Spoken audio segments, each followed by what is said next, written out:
الرحمن الرحيم. إذا دائما مع تصحيح سلسلة تمارين درس المحاليل الإلكتروليتية والتركيز، وصلنا الآن للتمرين 19 من السلسلة المعتدلة، كتقول نذيب كتلة M كتساوي 16 كتساوي 1.665 غرام من كلورور الكالسيوم في الماء المقطر. إذا عندنا كلورور الكالسيوم الكتلة المذابة M كتساوي لنا 1.665 غرام. حجم المحلول اس المحصل عليه هو في كتساوي 250 ملل. إذا في كتساوي 250 ملل. أولا اكتب معادلة ذوبان كلورور الكالسيوم في الماء. باش نكتبو المعادلة ديال ذوبان كلورور الكالسيوم في الماء، أولا خصنا نحددو الصيغة الإحصائية ديالو. إذا معادلة ذوبان كلورور الكالسيوم في الماء. لدينا صيغة كلورور الكالسيوم هي، إذا عندنا كلورور الكالسيوم باين فيه الكلورور أيون الكلورور هو Cl-، وأيون الكالسيوم هو Ca2+. هنا الكالسيوم كينتمي للعمود الثاني المجموعة الثانية من جدول الترتيب الدوري، وهذا العناصر هذه المجموعة الثانية كما شفنا في السنة الماضية كيعطيونا أيونات بشحنتين موجبتين. أيونات بشحنتين موجبتين. إذا شنو هو الجسم الصلب ولا الجسم اللي غتكون من هذا الكلورور الكالسيوم؟ شنو غيكون؟ إذا السي غتكون هنا، قلتو هذه الشحنة الموجبة ديالها غادي يكون هنا لتحت، Cl- غتكون الكلور غيكون هنا، وهذه الشحنة السالبة ديالو غنكتبوها هنا. إذا هذه غتمسح غتجينا هي Cl2. Cl2 غنكتبو هنا معادلة الذوبان هي Cl2. الذوبان ديالو في الماء كيعطينا Ca2+ زائد Cl-، كيتفكك هاد الأيونات اللي كتكون منهم. وهنا خصني نشوف عندي كانت عندي وحدة ديال Ca، إذا ها هي وحدة Ca. شحال كانوا عندي Cl؟ كانوا عندي جوج، نضرب هنا جوج، وعندي الشحن هنا ما عنديش صفر، هنا عندي جوج شحن موجبة مع جوج شحن سالبة، إذا فهي متعادلة كهربائية. ثانيا احسب التركيز الكتلي السائم للمحلول اس. ثانيا حساب تركيز الكتل السائم. إذا شفنا العلاقة ديال التركيز الكتلي بكل بساطة هي الكتلة ديال المذاب على الحجم ديال المحلول. فنعلم أن السائم كيساوي لنا الكتلة على الحجم. إذا الكتلة ديال المذاب هي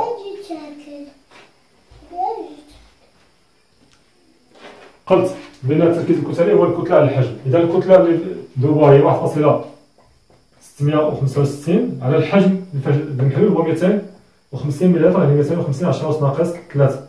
إذا السائم التركيز الكتلي غتلقاو الوحدة ديالو هي الغرام على اللتر، والقيمة ديال التطبيق هذه هي 6.66 غرام بار لتر. إذا السؤال الموالي 3 قال احسب التركيز الفعلي المولي للأيونات الموجودة في المحلول. إذا شفنا بأن نقدروا إذا كان عندنا الصيغة ديال المحلول، وهذا راه عندنا لأن عندنا معادلة الذوبان، نقدروا نحددوا التركيز المولي الفعلي ديال الأيونات اللي كاينة في المحلول انطلاقا من التركيز المولي ديال المحلول. إذا عندنا ثالثا حساب التركيز المولي الفعلي، حساب التركيز المولي الفعلي للأيونات في المحلول. إذا لدينا صيغة المحلول هي غادي نديروها بين قوسين، فهنا غنضيفو أك مميز. إذا هي Ca2+ أك زائد جوج Cl- أك، هذه صيغة المحلول. إذا تركيز الأيونات من خلال هذه كيبان بأن التركيز ديال Ca2+ غيساوي لنا سي، والتركيز ديال Cl- كيساوي لنا جوج سي. إذا خصنا نحددو سي لنحدد التركيز المولي للمحلول. لأن نعلم أن إذا شفنا حنا على المحلول عندنا التركيز الكتلي، وشفنا في الدرس السابق بأن كاين علاقة ما بين التركيز الكتلي والتركيز المولي. كتقول بأن التركيز المولي كيساوي لنا التركيز الكتلي هذه الكتلة المولية ديال المذاب. الكتلة المولية ديال المذاب هي المذاب هي سي ا سي ال 2. هذا كيساوي لنا بأنه 6.66. الكتلة المولية هذه هي الكتلة المولية ديال سي ا هي 40 زائد جوج مرات الكتلة المولية ديال الكلور اللي هي 35.5. إذا زائد جوج 35.5. إذا كتلقاو سي كيساوي لنا 0.06 مول لتر موان زان. إذا راح ندو التركيز ديال هذا. التركيز ديال سي ا دو بلس هو 0.06 مول لتر موان زان، والتركيز ديال سي ال موان هو جوج مرات، هو جوج 0.06. إذا جوج 0.06 إذا هو 0.12 مول لتر موان زان. السؤال 4 نأخذ حجما في بريم كيساوي 20 مليلتر. عندنا من المحلول اس، إذا عندنا 20 مليلتر من المحلول اس، ونخففه للحصول على محلول اس واحد. كنحصلوا على محلول اس واحد حجمه في واحد كيساوي 500 مليلتر. الحجم ديالو في واحد كتساوي 500 مليلتر. إذا من هنا لهنا زدنا بالتخفيف. احسب التراكيز الفعلية المولية للأيونات الموجودة في المحلول اس واحد. إذا حساب التركيز المولي الفعلي للأيونات الموجودة في المحلول اس واحد. إذا التركيز ديال سي ا دو بلس سميت واحد شنو يساوي لنا؟ هو كمية المادة سي ا دو بلس اللي عندي في هذا المحلول على الحجم فين كتواجد. كمية المادة ديال سي ا دو بلس، سي ا دو بلس منين جبتها؟ واش دورت ولا كانت في شي محلول؟ جبتها من المحلول. إذا سي ا دو بلس كتعني في المحلول، عرفت التركيز ديالها وعرفت الحجم اللي جبنا من داك المحلول، الحجم اللي خديت. إذا غنديرو العلاقة كمية المادة هي التركيز ديال سي ا دو بلس في الحجم اللي خديناه من داك المحلول. إذا كتساوي لنا التركيز ديالها، لأن المعلومات اللي عندنا سي ا دو بلس كنا عارفين التركيز ديالها وعارفين شحال المحلول اللي خديناه منها، شحال المحلول اللي جبناه. إذا في بريم على في واحد كيساوي لنا التركيز ديال سي ا دو بلس هو 0.06. الحجم ديال هذا اللي خديناه هو 20 مليلتر، يعني 20 10 أس ناقص 3 على الحجم ديال المحلول الجديد هو 500 مليلتر، يعني 500 10 أس ناقص 3. إذا كنلقاو لنا التركيز ديال سي ا دو بلس واحد كتساوي لنا 2.4 10 أس ناقص 3 2.4 10 أس ناقص 3 مول لتر موان زان. بنفس الطريقة غادي نحسبو التركيز ديال سي ا دو بلس.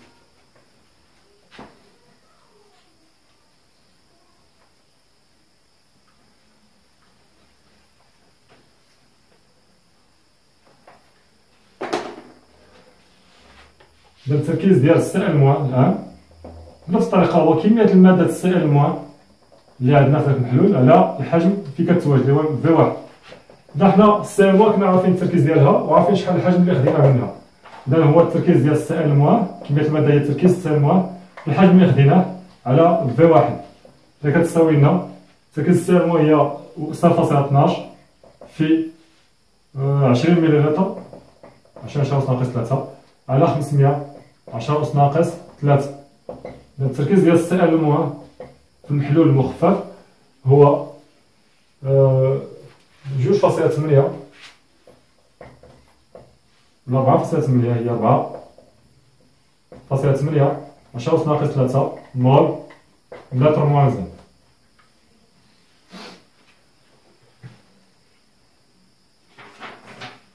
السؤال 5 قال كيف يمكن تحضير محلول اس 2 حجمه في 2 كيساوي 100 مليلتر كلور كالسيوم، تركيزه المولي سي جوج كيساوي 5.99 10 أس ناقص 3 مول لتر موان زان انطلاقا من محلول اس. إذا عندنا انطلاقا من محلول اس اللي المعلوم التركيز ديال محلول اس شنو المعلومات اللي عندنا؟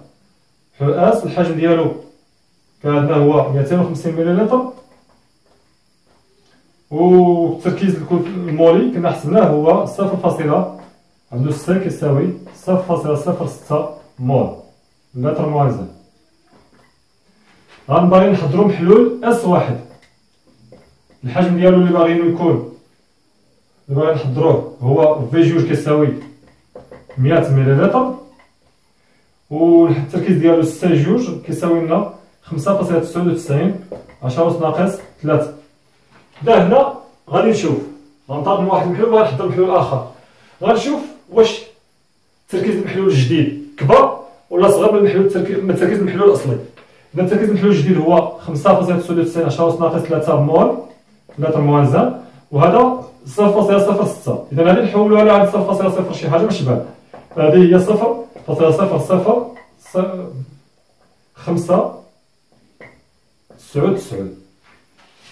اذا كيبان بان تركيز المحلول الجديد صغر من تركيز المحلول الاصلي.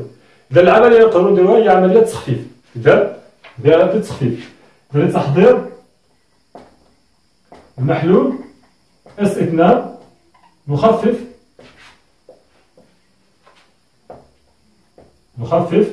المحلول S1. مزيان، إذا عرفنا العملية اللي غنديرو الآن، إذا هي عملية تخفيف. بقالنا فقط نحددو شحال الحجم ديال المحلول اللي غناخدوه باش نخففوه وشحال ديال الماء غنضيفوه. إذا هذه كنجيبوها بعلاقة تخفيف.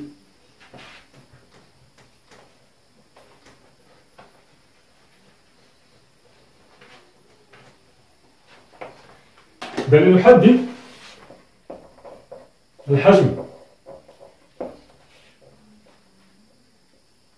حجم المحلول المخفف، حجم المحلول المراد تخفيفه، وحجم الماء المضاف. دابا حسب علاقة التخفيف شنو عندنا؟ تركيز المحلول من بعد التخفيف في الحجم ديالو من بعد التخفيف كيساوي لنا التركيز ديال المحلول قبل التخفيف اللي هو السي في الحجم ديالو اللي غادي ناخذوه باش نخففوه اللي هو في. إذا هذا في هو الحجم ديال المحلول اللي غناخذ باش نخفف 20 مليلتر ولا هذا اللي كنبحثوا عليها. إذا في كيساوي لنا سي جوج في جوج على سي. إذا في حجم المحلول المراد تخفيفه هو سي جوج يعني 5.99 10 أس ناقص 3 في جوج هي 100 مليلتر على سي اللي هي 0.06. إذا في غتلقاوها كتساوي، إذا النتيجة غتكون هنا بالمليلتر لأنني ما حولتش الفوق هذا الحجم اللي ما حولتوش باللتر خليته بالمليلتر. إذا النتيجة اللي غنلقاوها بالمليلتر. إذا غتجينا هي 10 مليلتر. إذا غناخدو 10 مليلتر ونضيفو لها الماء حتى نوصلو ل 100 مليلتر، شحال غنضيفو 90 مليلتر. إذا لتحضير المحلول S2 نأخذ حجما في كيساوي 10 مليلتر من المحلول S ونضيف إليه شحال؟ 90 مليلتر من الماء.